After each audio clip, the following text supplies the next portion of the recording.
먼저 용어를 정리해야 되겠습니다. 제일 먼저 신비주의가 있죠. 모든 종교에 신비한 요소가 있습니다. 그러나 신비주의가 되어서는 안 됩니다. 예를 들어서 권위는 존중되어야 하지만 권위주의가 되면 안 되겠죠. 그와 같은 것입니다. 예를 들어서 종교의 신비한 요소를 뺀다면 사실 종교의 의미가 없습니다. 그렇지만 그렇다고 해서 모든 것을 신비주의로 흘러서는 안 되는 것입니다. 그 다음에 신흥 종교가 있습니다.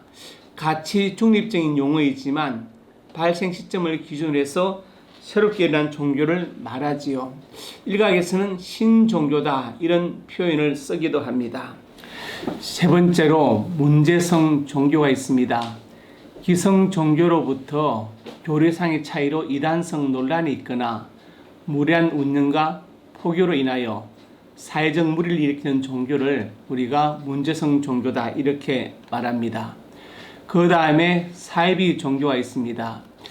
종교인 것처럼 행시하지만 교조, 교리, 조직 등에서 종교의 본질적인 요건을 제대로 갖추지 못한 집단으로서 겉으로는 종교단체로 위장하지만 사실 내용적으로는 비종교적인 목적을 추구하는 집단이고 특별히 비인류적인 특징이 있을 때 우리가 이것을 사이비 종교라고 말합니다.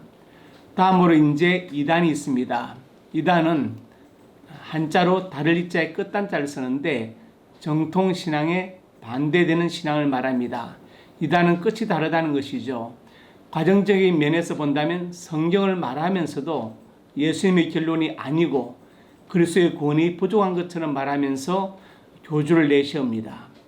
그리고 종착역이 다르지요. 이단의 종착역은 지옥이라고 할 수밖에 없습니다.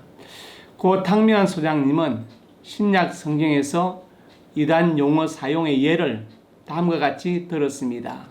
사두개인이나 바리새인을 가리킬 때 반그리스도적 입장이 있으면서 그리스도교를 표방하는 경우 그리고 후대의 교리적 이론에 가까운 것을 이단으로 들었습니다.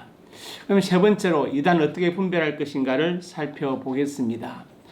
가장 어려운 것이 이단을 분별하는 일입니다.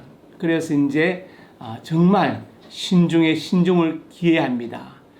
모든 일이 정확하지 않은 것처럼 이단 분별도 항상 정확하기는 어렵습니다. 예를 들어서 의사도 오진을 하고 법관도 오판을 할 때가 있습니다.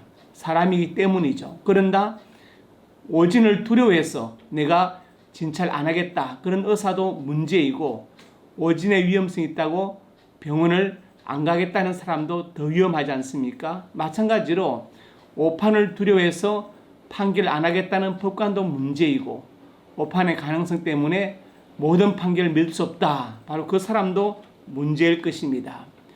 그래서 이단 분별은 의사의 진단보다 법관의 판결보다 더 신중해야 합니다. 왜냐하면 영혼에 관한 문제이고 영혼에 관한 문제이기 때문에 그렇습니다. 의사가 환자를 진단할 때는 의학적인 매뉴얼에 따르고 법관이 판결할 때도 법률에 따르지 않습니까? 의학적인 매뉴얼과 법률은 인류가 오랜 역사 속에서 축적한 하나님의 일반 은총이죠. 마찬가지로 이단을 판정할 때도 기독교 신앙에서 역사에서 축적된 기준이 있습니다. 다음 시간에는 그러면 이단 분별의 기준에 대해서 말씀드리겠습니다.